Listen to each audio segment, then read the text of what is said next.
기도합시다. 하나님 아버지 고맙습니다. 또 하루가 갔습니다.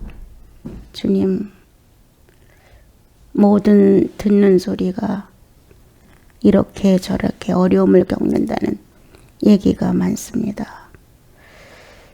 예수인은 이럴 때 은혜의 때라고 말할 수 있어야 합니다.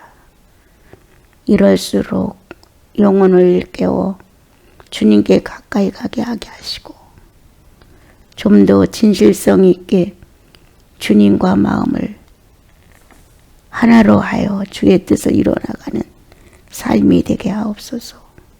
주님, 이러한 시기를 만나서 이러한 어려움을 겪는 때를 내가 살고 있다면 우리는 어떠한 마음가짐으로 주님 앞에 가까이 가야 하는가를 저마다 주님께 얻어낼 수 있어서 기도로 자기의 본분을 다하게 하옵소서. 기도의 사역 속에서, 기도의 희생 속에서 주님의 마음을 알아내고 거기에 마음을 합쳐 하나님 아버지께 온 마음을 다 드릴 수 있도록 우리의 성령님과 함께하는 진지한 시간들을 허락해 주옵소서. 오늘도 한반도 안에 주의 운행하심이 함께하였고 나사렛 예수 그리스도를 통한 고난주가 다가오는데 성도들마다 자제하고 절제하여 그리스도를 배움는 것처럼 부활을 만난 성도답게 경건하게 살아가게 하옵소서. 예수님의 이름으로 기도합니다. 하도 어려운 상황에 처해 있다는 내용들이 많고 또 그렇게 자극되어 올 때 예수인은 좀 더 진지한 태도로 주님을 뵙고 싶은 갈망이 일어나게 됩니다. 내가 100m 거리에서 주님을 보고 있는지 아니면 10m 거리에서 주님을 보고 있는지 아니면 1m 거리에서 주님을 뵙고 있는지 주님과의 나의 관계에 그 안에서 움직여지는 서로 소통함의 절실함은 내가 주를 가까이 함으로 인해 더 내 자신에게 전달된다고 생각합니다. 너무나 멀리 떨어진 것 같은 마음이 들었을 때 나는 스스로 10m를 놓고 주님께 영혼의 기도를 드립니다. 내가 1m에서 주님을 본다면 어떤 현상을 내가 느낄 수 있을까? 내가 5m에서 주님을 뵙는 마음을 갖는다면 어느 정도 그분의 열기와 사랑과 은총이 많은 것일까? 이렇게 그분과 나 사이에 10m 기준을 놓고 내가 주님께로 가까이 들어가는 데 있어 얼마만큼 헌신하느냐. 저마다 느끼는 감각은 다 달라서 어느 때는 좀 더 수월하게, 어느 때는 어렵고 힘들게 여러 가지 마음의 고민을 거쳐서 주님과 함께 할 수 있는 어떤 한 경점에 이르게 됩니다.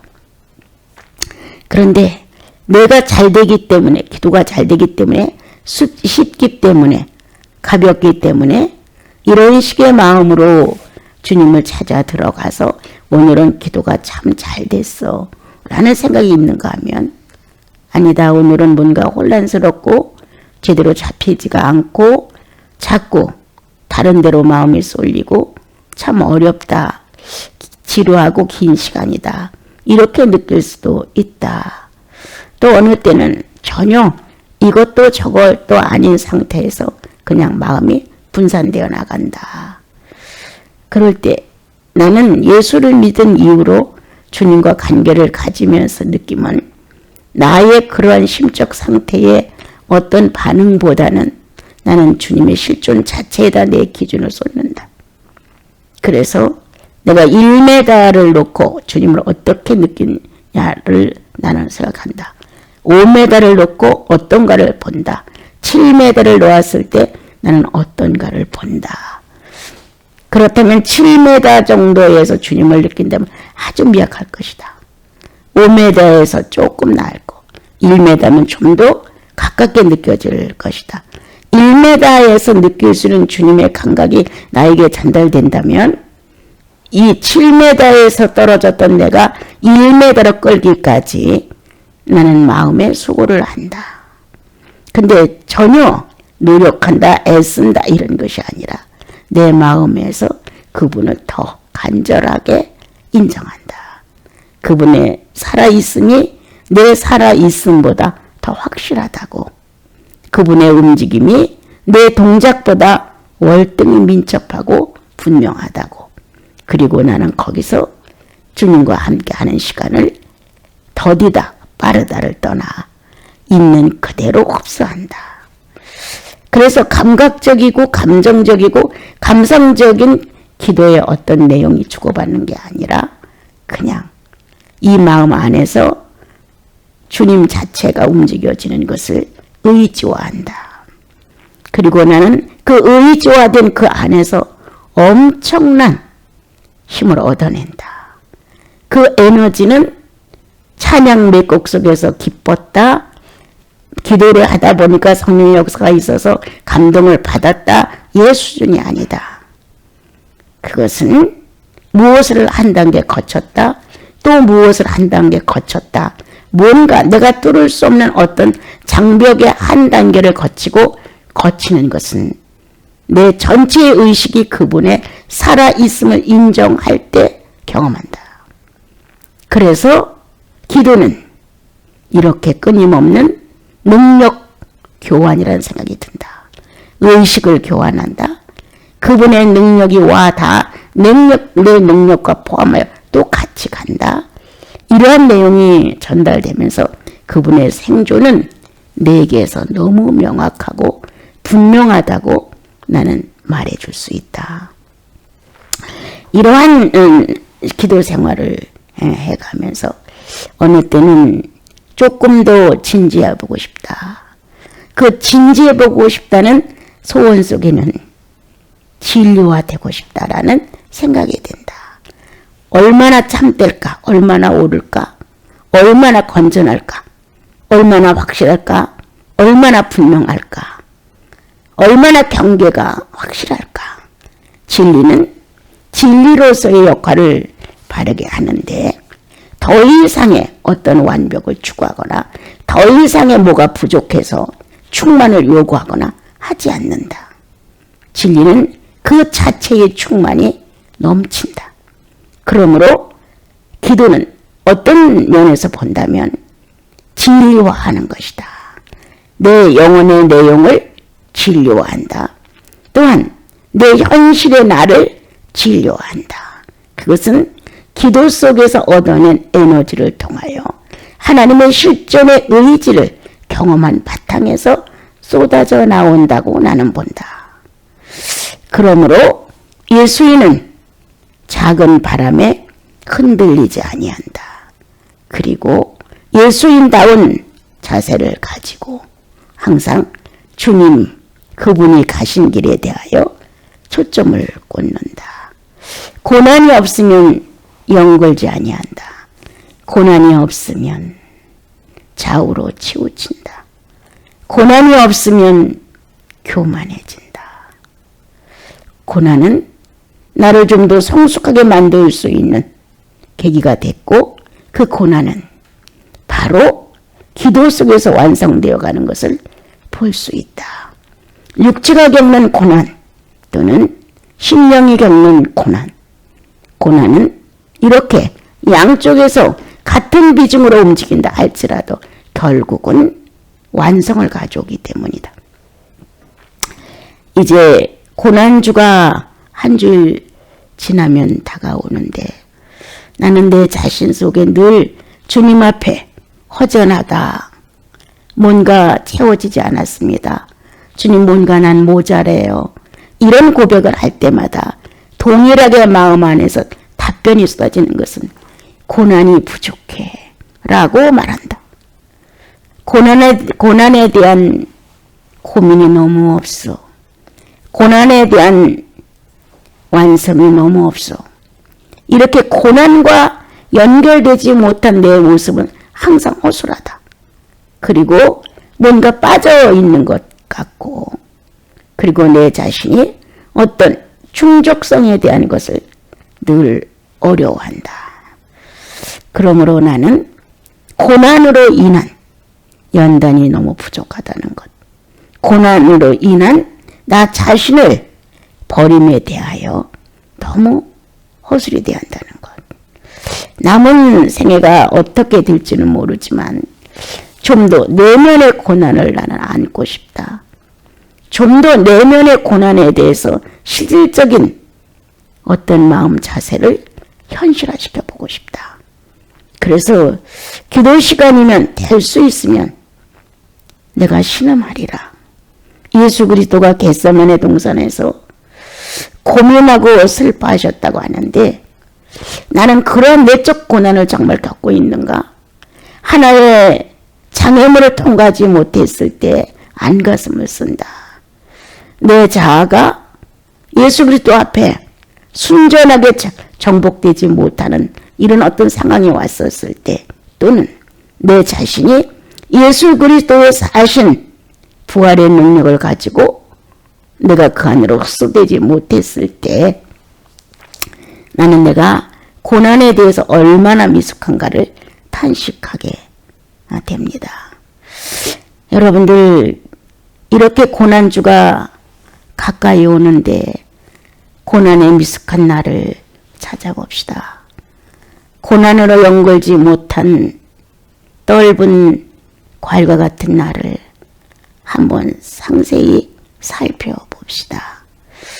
인생이 끝나기 전에 후회 없이 가려면 고난에 많이 동참해야 합니다.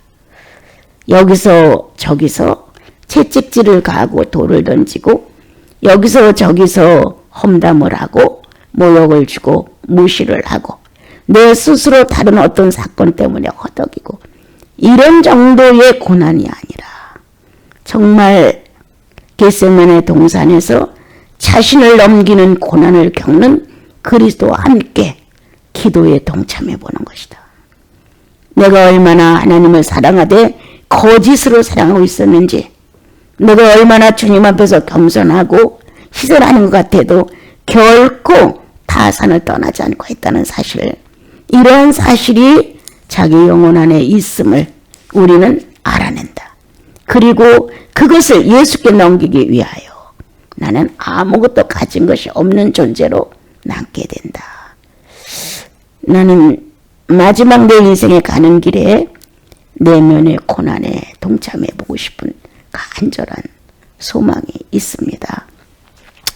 여러분들도 겉으로 나타나는 어떤 상황에 이 세상 인류 사람들이 다 겪는 그러한 환경과 육체가 만나는 것들에 대하여 고난이라 하지 말고 예수께서 만난 고난, 멀쩡한 육체를 가지고 홀로 주님 앞에, 하나님 앞에 나가 자기 자신을 헌신했을 때 이제 죽어야 된다는 십자가의 처형에 매달려 가야 한다는 자신의 육체의 고통이 중요한 것이 아니라 내면에서 내가 하나님을 인정하느냐, 아버지를 세우느냐, 내가 서느냐라는 엄청난 다툼을 일으키고 있는 이 무서운 전쟁을 예수님이 치르셨던 것처럼 육체는 육체를 가지고 요구한다.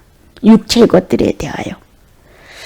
그런데 이 육체를 이길 수 있는 것은 보이지 않는 내적 힘의 능력이 있어야 육체가 요구하고 있는 내면의 세계의 사건들을 이겨낼 수가 있다. 다른 축복은 내가 못 받는다 할지라도 이렇게 이 잔을 내게서 옮기실 수 없습니까? 라고 외쳤던 내면의 고난이 얼마나 비참하고 처참했으면 그런 기도를 할 수 있었을까? 그러나 내 뜻대로 마옵시고 아버지의 뜻대로라고 당신을 수락하는 장면. 인류는 다 조용해졌다. 내 뜻대로 하지 마시고 아버지의 뜻대로라고 자신을 버렸을 때 하나님을 거역한 아담의 자아는 한 발 뒤로 물러섰다. 이러한 고뇌의 진실성이 그리스도의 내면의 고난의 한 국경을 넘어야 했다.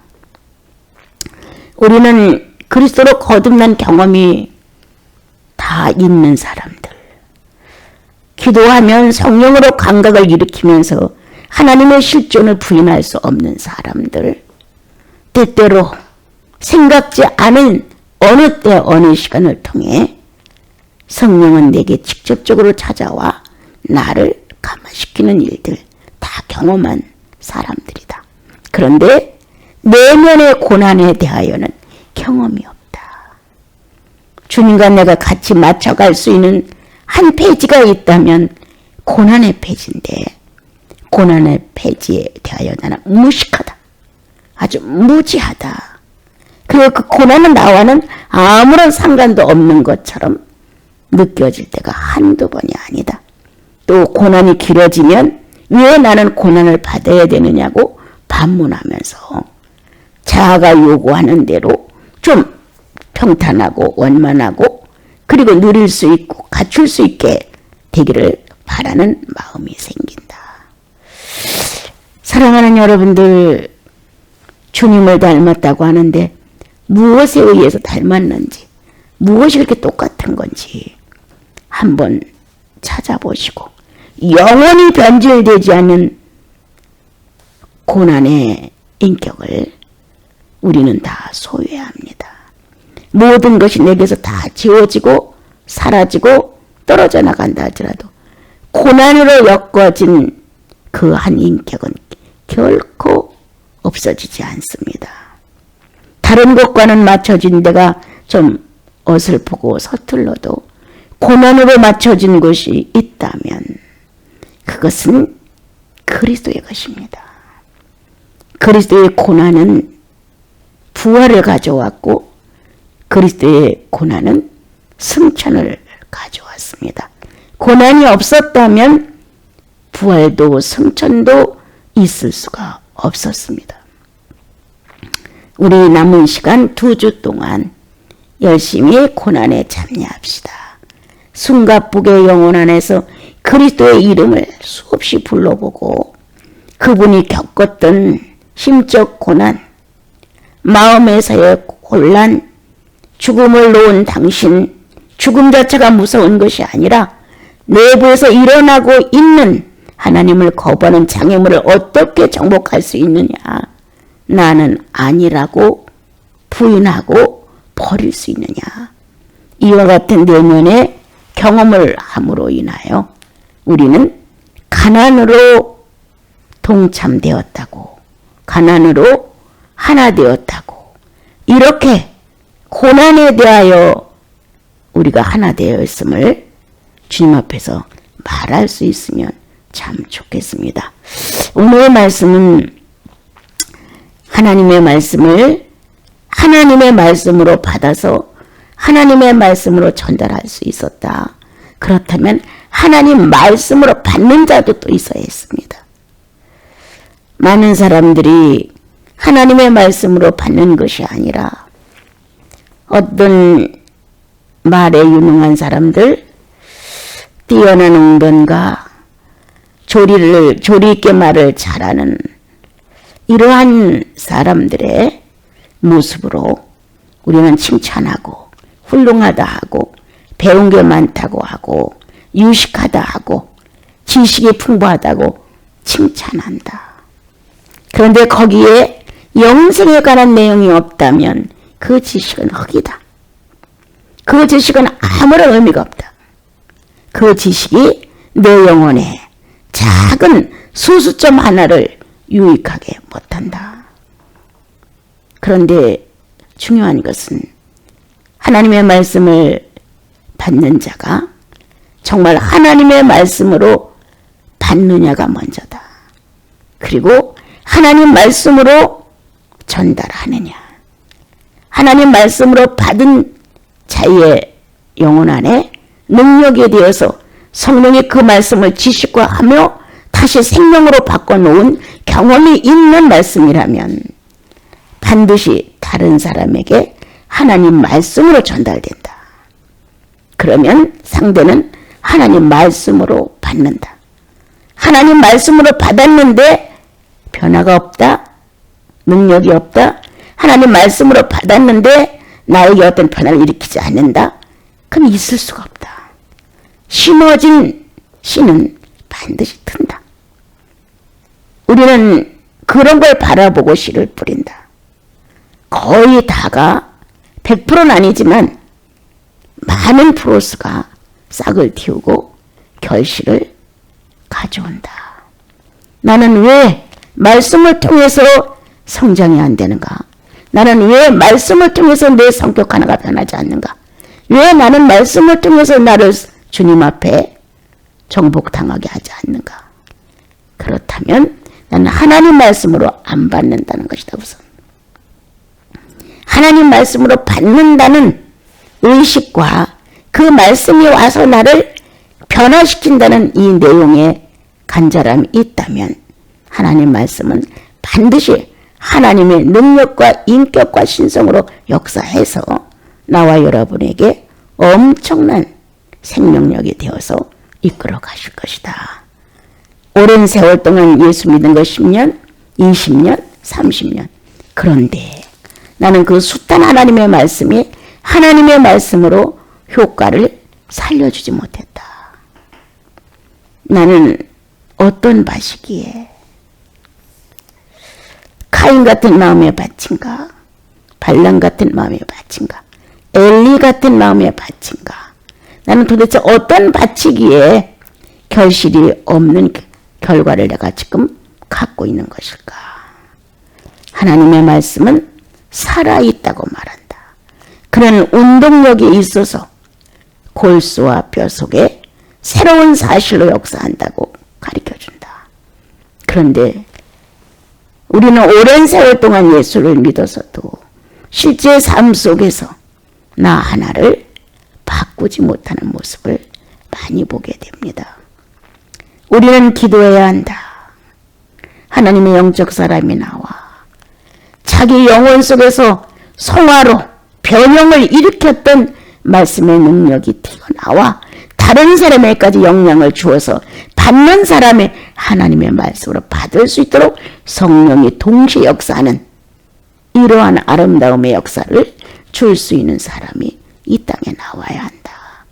바울 같은 사람, 그 외에 많은 사도들의 모습들, 예수 외에는 혼합물이 없었던 사람들, 예수 그리스도 외에는 혼잡하지 않았던 사람들, 그 사람들을 뚫고 나온 성령의 에너지는 다른 사람의 영혼을 뚫고 들어가는데 아주 거침없이 수월했다. 내가 어떻게 구원을 얻습니까? 라고 자신이 어떤 사람인지도 신분을 모르고 상대 앞에 와 내가 어떻게 해야 구원을 얻습니까? 라고 질문을 한다. 하나님의 말씀은 오늘 살아서 상대의 영혼에게 이러한 질문을 할 수 있도록 변화를 일으키셨다. 오늘도 우리는 성경을 펴서 각자가 읽는다. 하나님의 말씀이라고. 그런데 그 말씀이 문자로 끝난다. 그렇다면 하나님의 말씀이 내게 있어 하나님의 말씀인가? 문자로 끝나는 어떤 하나의 서적인가? 우리는 다시 한번 깊이 생각해 봐야 합니다. 기도는 하나님의 말씀을 되살려 줍니다. 평소에 들었고 읽었던 말씀인데 기도를 하다 보면 그 내용이 내 영혼에서 살아나기 시작합니다. 그리고 내가 사생활을 하는 데 있어 그 말씀은 능력이 되어서 나를 바른 인격으로 인도해 갑니다. 이러한 하나님 말씀과의 관계를 반듯하게 관계를 가지고 있는 사람들은 말씀의 인도를 받고 말씀으로 성장이 되고 말씀으로 변형이 되기 시작을 합니다. 그러나 그렇지 안 듯하면 말씀을 아무리 읽어도 홀로 많이 암송을 했어도 여기저기 노트에 써서 많은 걸 남겼어도 그 자체가 영생 안에서 살아있는 생명의 역할을 해주지 못하면 그건 문자요 하나의 책일 뿐입니다. 이제 중요한 건 내가 나가 예수 그리스도를 전달했을 때, 상대에게 성령을 얘기해 줬을 때, 상대에게 창조주이신 하나님을 소개했을 때, 세 분의 하나님을 어느 누구에게 한 분의 하나님으로 소개를 한다고 합시다. 그럴 때 나는 능력 없고 나는 지식이 없다고 하지만 그 말씀은 상대를 고민케 한다. 그 말씀은 여운이 남아서 그 뒤에 그 사람이 고민하게 된다.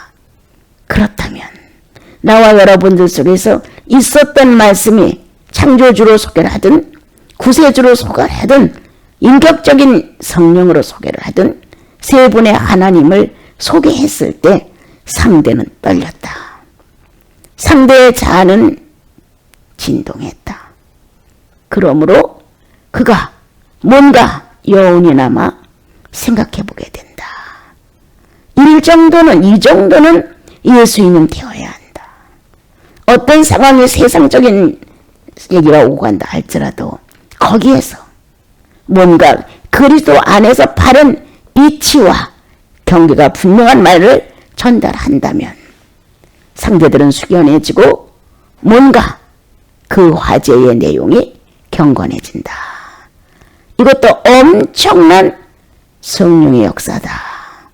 우리는 성령의 역사할 수 있는 사람이 필요하다고 기도해야 한다.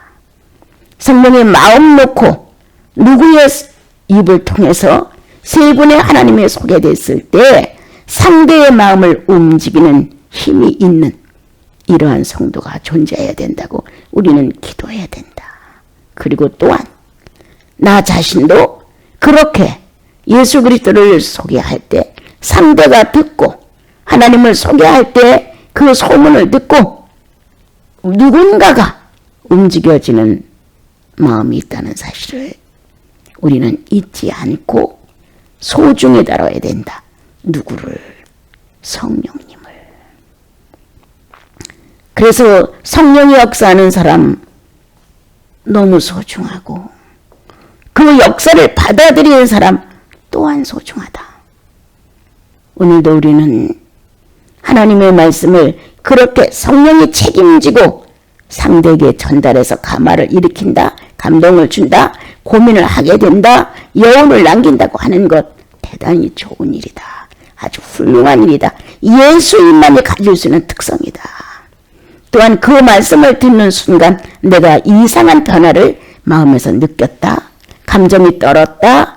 뭔가 내 안에 움직임이 있었다는 경험을 했다 하자.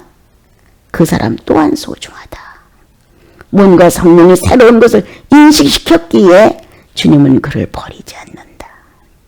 어느 날 나는 어느 사람이 나를 찾아와 자신의 문제를 고백을 했다. 그 내용을 듣고 나는 그 뒤로 기도하게 됐다. 그가 눈물을 흘리면서 주님께 도움을 청하는 모습이 진실이라고 느껴졌다. 그러므로 나는 성령의 운행함이 그에게 있었음을 확신하면서 그 성령의 운행함의 증거를 주님 소멸하지 마시고 반드시 의를 이루십시오. 그를 창조주 입장에서 감동을 주셨든지 구세주 입장에서 감동을 주셨든지 어느 입장에서 그 사람에게 감동을 주셨다면 성령의 흔적을 소멸하지 마십시오. 주께서 움직여주신 이 놀라운 일들에 대한 소득을 반드시 그를 통하여 받아내십시오. 그리고 구원의 확신이 이루어질 수 있도록 그 인생을 잘 이끌어 가주십시오. 라고 기도를 계속했다. 이렇게 우리들은 성령의 운행만 한 사실만 있어도 주님의 것이다. 그것은 엄청난 재산이 그에게 옮겨진 것이다. 하나님 것이. 그러므로 이렇게 우리가 성도 하나가 존재하여 성령의 역사를 이룰 수 있다고 하는 것 대단히 귀중하고, 또 그 성령의 역사를 이룰 수 있는 상대가 존재한다는 것 또한 대단히 소중합니다. 오늘 주께서 말씀하신 대로 말씀이 또한 너희 믿는 자 가운데서 역사하느니라. 이렇게 믿는 믿음 안에 하나님의 성령은 하나님의 말씀을 근거로 역사를 하신다. 그래서 균형을 잡는다. 무질서한 우리들의 신앙 안에 반듯한 균형을 잡는다. 상하, 좌우, 앞뒤를 잘 구분하지 못하는 우리들에게 주님은 어느 결연가 새로운 의식을 넣으셔서 앞뒤가 분명한 사람, 좌우가 분명한 사람으로 우리를 바르게 세워주신다. 어느 날 갑자기 동서남북을 정해놓으신 주님께 감사가 되는 찬양을 올리게 됐다. 그 동서남북을 주님이 정해놓지 않았더라면 우리는 얼마나 많이 혼란스러웠을까. 정확한 동서남북의 방향이 제시되므로 지금까지 우리 인간들은 그 동서남북의 방향 제시를 가지고 인류는 여러 가지 문제를 해결하면서 산다. 이러한 내용을 보면서 내 안에도 예수 그리스도의 십자가로 동서남북을 정확히 정해주시지 않았는가. 머리는 어느 쪽이요, 다리는 어느 쪽이요, 한 팔은 어느 쪽이요, 한 팔은 어느 쪽이라고 그리스도의 그 십자가의 못을 박은 동서남북의 정확한 경계가 내 영혼 안에 있다. 만약 내가 무식해서 지구의 동서남북은 모른다 해도 내 속에 예수 그리스도가 손을 벌리고 십자가에 몸을 내맡기신 그 모습은 내 영혼의 경계다. 동서남북. 이렇게 정확한 경계를 가지고 살아갈 수 있도록 주님은 일을 해 놓으셨습니다. 이제 다시 한번 말씀을 짚어보면서 하나님 말씀으로 대하느냐, 그 말씀이 하나님 말씀이 되어서 내 영혼에 성령의 움직임을 주느냐, 또한 내 영혼을 통과하고 생명화된 성경의 능력은 다른 영혼에게 떨림이 되느냐, 여운이 되느냐, 고민이 되느냐, 다시 한번 되씹어 볼 수 있는 어떤 기회가 되어주느냐. 그렇다면 성령의 운행함이 있었다. 성령의 흔적이다. 구속주를 통한 성령이 아니라 창조주를 통한 여호와의 신이다. 다시 말하면 하나님의 영이다. 다시 성령이라 하자. 그렇다면 주님은 그것을 소홀히 할 수 없다. 반드시 성령 받은 사람을 통해 나간 하나님의 말씀의 능력에 근거하여 상대가 움직였다면 주님은 거기서 새로운 일을 시작하셔야 한다. 그리고 결실을 반드시 보셔야 합니다. 그래서 그가 또다시 성령 안에서 새 사람이 됐다면 그를 통하여 또 말씀은 하나님 말씀에 되어서 능력으로 역사하여 또 다른 사람의 가슴을 올릴 것이다. 그리고 하나님의 말씀을 받는 태도가 정중해야 한다. 설사 내게 불행을 요구하는 말씀이라 하자. 그럴지라도 우리는 그것을 소홀하거나 경미히 여겨서는 안 된다. 언제든지 주님의 뜻이 이루어지는 것은 주님의 유익과 충만을 위해서라면 우리는 그것에 이해라고 대답하고 가야 한다. 하나님의 선지자들이, 하나님의 사도들이, 그리고 숱한 순교자들이 하나님의 말씀을 하나님의 말씀으로 받았다. 그리고 하나님의 말씀으로 전달했다. 아주 정확하게. 오늘도 그분들의 이 생명의 영역이 우리 안에 존재하여 수천 년이 지난 지금에도 감동을 받는다. 삐뚤어진 내가 바로 놓아진다. 또한 가끔 내 심정과 비슷한 장면을 만나면 통곡이 나온다. 부족해서 어떡해요? 모자라서 어떡해요? 성령 충만하지 못해서 어떡해요? 고난에 이렇게 미약해서 내가 어떡해요? 라고 주님 앞에 통회의 심정을 바칠 수가 있다. 사랑하는 여러분들, 고난주가 오기 전에 스스로 마음을 살펴보고 고난에 미숙한 자신들을 기도로 성숙시켜 봅시다. 10분에서 20분에서 1시간에서가 아니라 뭔가 내 안에 성령 충만히 의지화될 수 있는 어느 순간까지 밀고 나가보자. 죽었다고 생각해보자. 그리고 내 육체가 스스로 항복하는, 스스로 성령이 내 안에서 내 것이라고 터전을 잡는 순간까지 우리는 쉬지 않고 마음을 다하고 성품을 다하고 뜻을 다해서 한번 주님의 마음을 훔쳐오자. 예쁜 도둑놈이 되어서 예쁜 도둑질을 하는 것처럼 우리는 우리들의 주님의 마음을 훔쳐가야 합니다. 아주 몰래 은밀한 기도로 내부의 전쟁을 가지고 고민하고 슬퍼함으로 나를 정복하는 예쁜 도둑님이 되어서 주님의 마음을 훔쳐갑시다. 여기저기서 나시린 수도원에 거하는 우리 성도들, 또 이 말씀을 듣는 전국에 있는 성도들, 우리 주님의 마음을 훔치러 갑시다. 겟세마네 동산에서 이 잔을 옮길 수 없느냐고 외쳤던 그분의 마음을 훔쳐가 봅시다. 내 뜻대로 하지 마세요. 당신 뜻대로 하세요. 마지막 항복으로 아담에게 소망을 주었던 이 놀라운 영적 사실을 우리 몰래 훔치러 갑시다. 그래서 저마다 고난에 충만한 모습을 주 앞에 드리면서 고난주를 맞이해야 한 번 더 깊어지는 경험을 해봅시다. 그래서 우리들의 자아는 그 시간을 기다린다. 어떤 시간? 예수께 정복되는 시간. 우리들의 모든 자아는 마음을 모아 소원한다. 소망한다. 그리고 외친다. 성령 충만의 시간을 이렇게 다 갖춰 봅시다. 그래서 기도의 시간을 시간제로 하지 말고 내가 어떤 경계를 넘기까지 한번 해봐라.